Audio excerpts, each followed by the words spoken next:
विषय हिंदी, कक्षा 7, अध्याय 4, ख्याली पुलाव। पवन पुत्र हनुमान को उसकी शक्ति का बोध रीछपति जामवंत ने कराया था। पवन पुत्र किससे कहते हैं? हनुमान जी से। जो हनुमान जी थे उन्हें उनकी शक्ति का बोध रीछपति जामवंत ने कराया था। हमें हमारी श्रीमती जी ने स्मरण कराया कि रसोई घर में एक बार भी न घुसने के बावजूद पाक विद्या मतलब खाना बनाने की हम भी सिद्धहस्त हैं, मतलब हमारा भी हाथ अच्छा है और ख्याली पुलाव किसी से भी अच्छे रसोइये से बेहतर पका सकते हैं। ख्याली पुलाव मतलब बातों में सब कुछ कह देना और करना कुछ भी नहीं। जिस समय श्रीमती ने हमें यह स्मरण कराया उस वक्त समय और काल के प्रभाव से हमें उनकी यह उक्ति उलाहना लगी थी। हमें लगा कि हमारी जो पत्नी है वो उलाहना मार रही हैं। बहुत बुरा लगा था, गुस्सा भी आया था और माथा भी गर्म हो गया था। लेकिन गुस्सा थूकने पर और माथा ठंडा करने पर हमें उनकी उक्ति में साक्षात सच के दर्शन हुए। लेकिन जब हमारा गुस्सा उतर गया तो हमें पता चला कि वो सच कह रही थी। 50 साल बाद ही सही, आखिर कोई तो खूबी हम में भी निकली ही। हम नाहक ही परेशान रहते कि पाक विद्या का ABCD भी हमें नहीं आता। अब लेखक कह रहे हैं कि हम तो वैसे ही परेशान थे कि हमें कुछ भी नहीं आता। अरे बकौल हमारी बीवी को मालूम है कि हमको तो ख्याली पुलाव पकाने में महारत हासिल है। बकौल मतलब बिना बताए। हमारी बीवी को पता है कि हम तो ख्याली पुलाव बहुत अच्छे से पकाते हैं। हमारे साथ के बने ये ख्याली पुलाव 26 साल के दाम्पत्य जीवन में वह हजारों बार खा चुकी थी और हर बार उसके अद्भुत स्वाद ने उन्हें आत्मविभोर कर दिया था। आपने कभी ऐसा पुलाव चखा है? अब लेखक पूछ रहे हैं, आप लोगों ने ऐसा पुलाव चखा है जिसको जीभ पर रखते ही आप 7वें आसमान पर चढ़ जाएं? जी हाँ, मेरी पत्नी ने खाया है, मेरे हाथ का बना हुआ। जब उन्होंने तैस मतलब जोश में आकर मेरी इस विलक्षण प्रतिभा का परिचय मुझसे कराया तो मुझे उन पर अपार स्नेह उमड़ आया। मैंने पूछा, प्रियतमे मतलब प्रिय, मुझे स्मरण कराओ कि मैंने कब और कहाँ तुम्हें अपना ख्याली पुलाव खिलाया है।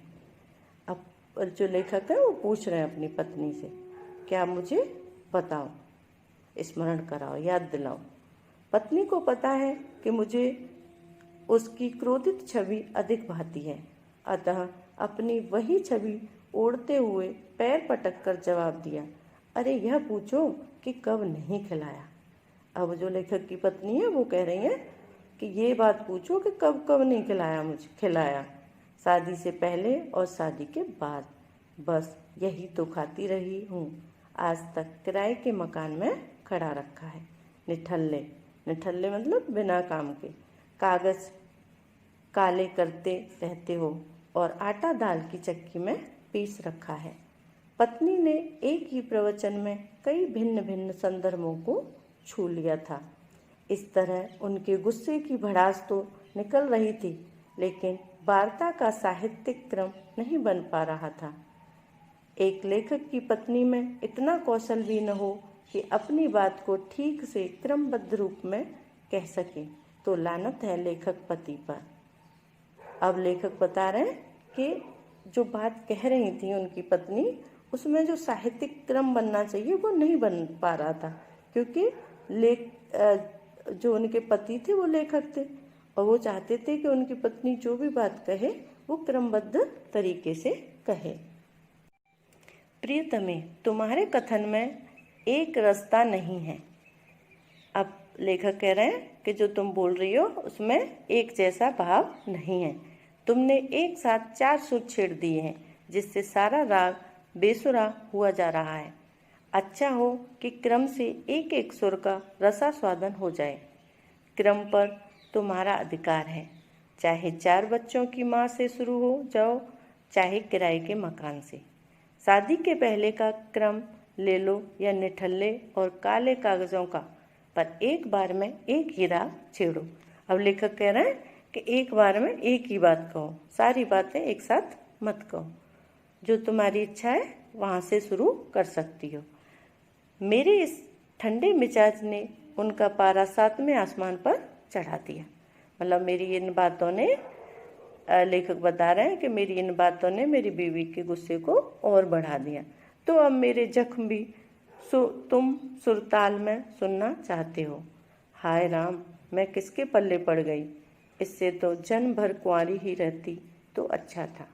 और श्रीमती जी की आंखों से नदी नाले बह निकले। मतलब उनकी, लेखक की पत्नी रोने लग गई गुस्से में। साहित्य में करुण रस से तो हमारा परिचय था, पर इस रुदन रस से कभी सरोकार न पड़ा था, इसलिए हम घबरा गए। बोले, यह क्या, कोई अड़ोसी पड़ोसी सुन लेगा तो क्या होगा, सारी इज्जत मिट्टी में मिल जाएगी। अब लेखक कह रहे हैं तुम रो रही हो और चिल्ला रही हो, अगर किसी पड़ोसी ने सुन लिया तो हमारी जो इज्जत है वो मिट्टी में मिल जाएगी। धर्मपत्नी जी रुदन कार्य को इंटरवल दे तुनकी, कौन सी इज्जत है जो मिट्टी में मिल जाएगी। जब पड़ोसियों से आटा दाल उधार मांग मांग कर लाती हूँ तब कहाँ बची रह जाती है यह मुई इज्जत। तुम्हारे ख्याली पुलाव परिवार का पेट नहीं भर सकते, समझ लो। अब उनकी पत्नी कह रही है कि तुम्हारी ये जो कोरी बातें हैं, जो आप बैठे बैठे बातें बनाते रहते हो, उससे पेट नहीं भरा जाता। अब यह कोई नई बात तो थी नहीं जो मैं समझता।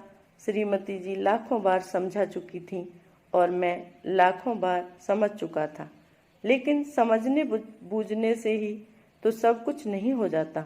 मैंने दुलार में कहा, देखो प्रिय, अब सुर में आ जाओ, प्रारंभ से बताओ कि हम आज की स्थिति में कैसे पहुँचे।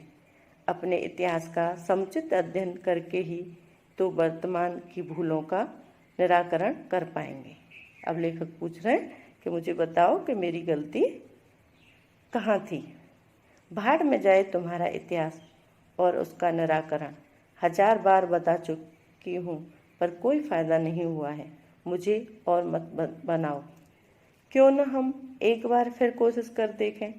देखो, लाख बार गिरने के बाद भी चींटी चढ़ना नहीं छोड़ती, उसी से कोई शिक्षा ले लें। अब लेखक कह रहे हैं कि क्यों न हम एक बार और कोशिश करके देखें, क्योंकि चींटी भी बार बार गिरती है लेकिन हार नहीं मानती। अब शिक्षा की ज़रूरत मुझे नहीं है, तुम्हें है, समझें। मैंने आत्मसमर्पण कर दिया, चलो मुझे ही सही कर कुछ तो कहो। हाँ, तो शादी से पहले मैंने कौन से चावल पकाए थे। अब लेखक पूछ रहे हैं अपनी पत्नी से कि जब शादी हुई थी उससे पहले मैंने कौन से चावल पकाए थे, मतलब कौन सी बातें ऐसी करी थी। तुमने कहा था कि तुम सर्वश्रेष्ठ साहित्यकार हो, नोबेल प्राइज़ तो पक्का है, पूरे 30 लाख मिलेंगे। उनमें से 10 लाख का एक आलीशान बंगला खरीदेंगे और शेष 20 लाख को ब्याज पर लगा देंगे। 30,000 रुपये महीने घर बैठे ब्याज के आएंगे। मस्ती मारेंगे, पर मरे आज तक 30 लाख तो क्या 30 टके भी नहीं आए। मस्ती नहीं, मक्खी मार रहे हैं, श्रीमती जी ने उल्हाना दिया। अब उनकी पत्नी कह रही हैं कि तुमने मेरे से कहा था कि तुम्हें नोबेल प्राइज़ तो पक्का मिलना है, उसमें 30 लाख रुपए मिलेंगे तो हम लोग आराम से सुख की ज़िंदगी जिएंगे। यह तो मैंने गलत नहीं कहा था, नोबेल प्राइज़ तो मुझे मिलना ही है। मैंने हिम्मत नहीं हारी है। अभी नहीं मिला तो क्या हुआ, मिल जाएगा। ज़रा सा टाइम सीक्वेंस गड़बड़ा गया है, पर इसका मतलब यह तो नहीं कि नोबेल प्राइज़ ही हाथ से निकल गया हो। तुम्हें धीरज रखना चाहिए। अब लेखक कह रहे हैं कि तुम्हें धीरज रखना चाहिए, नोबेल प्राइज़ तो मुझे पक्का ही मिलेगा। खाक धीरज रखना चाहिए, मिल गया नोबेल प्राइज़। धोबिन तक तो कह रही थी कि बाबूजी क्या लिखते हैं, कुछ समझ में तो आता नहीं। उन नोबेल प्राइज़ वालों के क्या खाक समझ में आएगा भला। अब वो बता रही है कि धोबिन के भी जो आप लिखते हो वो समझ नहीं आता। देखो देखो, यह सरासर मेरा अपमान है, मेरे साहित्य का अपमान है। मैं तुम्हारी धोबिन के स्तर का नहीं लिखता हूँ जो उसकी समझ में आ जाएगा। तुम्हें कुछ समझना चाहिए। मैं गहराई तक आहत हुआ था। तो वो लेखक बता रहे हैं कि आप मेरे साहित्य का अपमान ना करें। तुम तो मेरे स्तर का भी नहीं लिखते, तुम्हारा लिखा पढ़ा मेरे सिर के ऊपर से गुजर जाता है। अब लेखक की पत्नी कह रही है कि तुम्हारा लिखा हुआ मेरे भी समझ नहीं आता। शादी से पहले सोचा था कि शायद कुछ ज़्यादा अच्छा लिखा है, इसलिए समझ नहीं आता। अब पता चल रहा है कि इसे समझने के लिए किसी और लोक से आदमी बुलाने पड़ेंगे। इस लोक की समझ में तो तुम्हारी आड़ी टेढ़ी रेखाएं आने से रहीं। देखो, मैं जिनके लिए लिख रहा हूँ उनकी समझ में आएगा, एक दिन जरूर आएगा। वही मुझे नोबेल प्राइज़ देंगे। मैं उनके लिए लिखता हूँ। इन कुपड़, अनपढ़, अशिक्षित, असभ्य देशवासियों के लिए मुझे नहीं लिखना है। ये मेरा लिखा हुआ मजबूरी में कुंजी खोल खोल कर पढ़ेंगे, वरना एक को भी डिग्री नहीं मिलेगी। तू समझती क्या है? तूने अभी मुझे पहचाना ही नहीं। मैं तैस खा चुका था। मतलब जोश में आके अब लेखक क्या कह रहा है कि मैं अशिक्षित लोगों के लिए और असभ्य लोगों के लिए नहीं लिखता। जी नहीं, मैंने जान भी लिया और पहचान भी लिया। तुम्हारे इन रद्दी कागजों को इस लोक में कोई नहीं पढ़ने वाला। इसके लिए परलोक जाना होगा, वहीं तुम्हें तुम्हारा नोबेल प्राइज मिलेगा। इस लोक में तो मिलने से रहा। अब उनकी लेखक की पत्नी कह रही है कि यहाँ तो आपके इसको जो आप जो लिखते हो उसे कोई नहीं पढ़ सकता। उसके लिए कहाँ जाना पड़ेगा? आपको दूसरे लोक में जाना पड़ेगा। श्रीमती जी के दावे में दम था। वह मेरे साथ दाम्पत्य सूत्र में इस लोक में बंधी थीं, पर लोक में तो वह मेरी धर्म पत्नी होंगी नहीं। मेरा पुलाव भी इसी लोक के लिए पका था, पर लोक के लिए नहीं। इसलिए यह मेरे लिए विचारणीय प्रश्न था, पर मैंने इसी बिंदु पर अटके रहना श्रेयस्कर नहीं समझा। अब लेखक कह रहे हैं मैं यहीं रुकना नहीं चाहता था कि अब मैं बहस में पढ़ूं, अब मैं आगे बढ़ना चाहता था। अतः वार्ताक्रम को आगे सरकाया, मतलब वार्ताक्रम को वहीं रोक के और आगे बढ़ाना शुरू किया। खैर छोड़ो, इस मामले में तुम्हारे मेरे विचार नहीं मिल सकते, पहले भी कभी नहीं मिले। तुम अब यह बताओ कि शादी के बाद मैंने तुम्हें कौन कौन से पुलाव खिलाए थे। मैं फिर कहती हूँ कि मेरा मुँह मत खुलवाओ, वरना इतनी जली कटी सुनोगे कि होश ठिकाने आ जाएंगी। श्रीमती जी ने मुझे चेताया। अब वो जो पत्नी है वो कह रही है अब मेरा मुँह मत खुलवाओ, नहीं तो मैं बहुत कुछ कहूँगी आपसे। पर भला हम चुनौती से कहाँ डरने वाले थे। बोले, देखो प्रिय, साहित्य और साहित्यकार को सभी रसों से होकर गुजरना पड़ता है।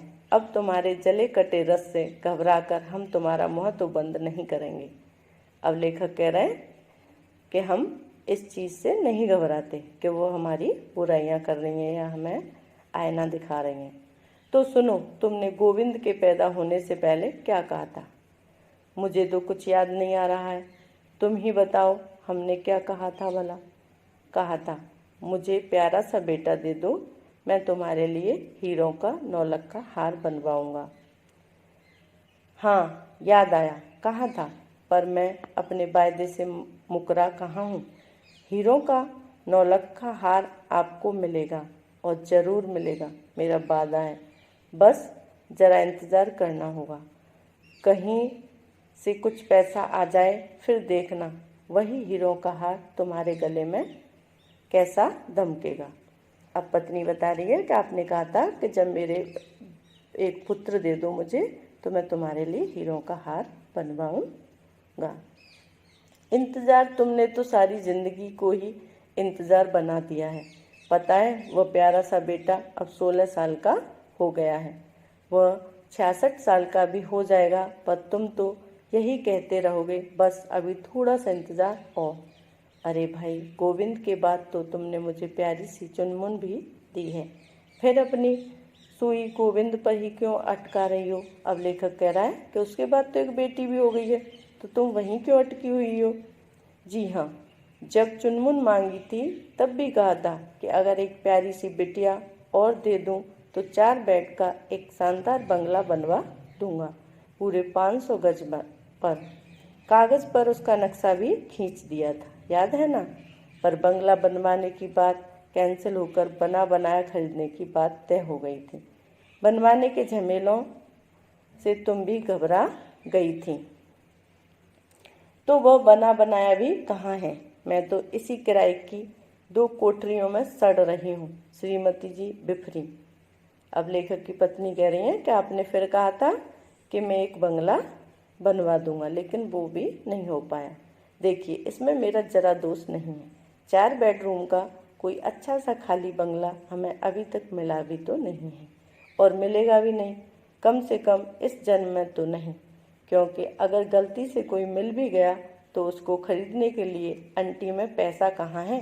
इससे तो अच्छा है कि ना ही मिले, न होगा बांस न बजेगी बांसुरी। अब लेखक की पत्नी कह रही है अगर वो मिल भी जाता है तो हमारे पास पैसा कहाँ है खरीदने के लिए? देखिए, यह मेरे ऊपर सरासर इल्ज़ाम है। कोई सही सा बंगला मिल जाएगा तो उसके लिए पैसों का इंतज़ाम हो ही जाएगा। आपने शेर नहीं सुना, खुदा जब हुस्न देता है नजाकत आ ही जाती है। बंगला मिलेगा तो उसकी खरीदारी का भी इंतज़ाम हो जाएगा, इसमें कौन सी प्रॉब्लम है? अब लेखक कह रहे हैं अगर कोई बंगला मिल जाए तो हमें पैसे भी कहीं से न कहीं से मिल ही जाएंगे। रहने दीजिए, मैंने आपके ख्याली पुलाव बहुत देख लिए हैं, तुम्हें बस बातें बनाना आता है। इसी तरह तुम 2 बार और मुझे धोखा दे चुके हो। अब लेखक की पत्नी कह रही है कि आप तो ख्याली पुलाव पकाते रहते हो और पहले भी मुझे कई बार आप धोखा दे चुके हो। वो कब? मैंने जिज्ञासा जाहिर की। जुगनू से पहले तुमने कहा था मैं कार खरीदूंगा, और भोलू के जन्म पर कहा था कि तुम मेरे नाम से 2 लाख की FDR कराओगे। कराई? अब उसकी पत्नी लेखक की पूछ रही है कि आपने 2 वादे किए थे। जब दूसरा बेटा हुआ था तब आपने कहा था कार खरीदूंगा, फिर तीसरा बेटा हुआ तो आपने कहा था 2 लाख की FDR कराऊंगा, लेकिन आपने कुछ भी नहीं कराया। भाई मैंने मना तो नहीं किया, मैं बचाव की मुद्रा में आ गया था। अब लेखक कह रहा है मैंने मना तो नहीं किया, पर कराई भी तो नहीं। श्रीमती जी उखड़ चुकी थीं, उन्होंने दांत निपोरे, उन्होंने फिर वही छवि ओढ़ ली थी जो मुझे अतिशय प्रिय थी।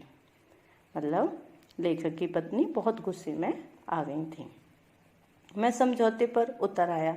देखिए, अच्छी पत्नी को अपने पति पर भरोसा होना चाहिए। आप कुछ भी समझें, मैं अभी तक अपने वादे से नहीं फिरा हूँ। लेखक कह रहा है मैं अभी अपना वादा पूरा करूँगा, मैं उससे नहीं फिरा हूँ। सारे वादे गिन गिन कर पूरा करूँगा, बस सही वक्त और मौके का इंतज़ार है। आपको इस बात का फ़क्र होना चाहिए कि मैं उन पतियों में से नहीं हूँ जो अपनी पत्नी से वादा करके मुकर जाते हैं। मेरा कहा पत्थर की लकीर होता है। अब लेखक कह रहा है मैं उन पतियों में से नहीं हूँ जो कहते हैं और करते नहीं हैं। बस बस रहने दीजिए, बहुत हो गया।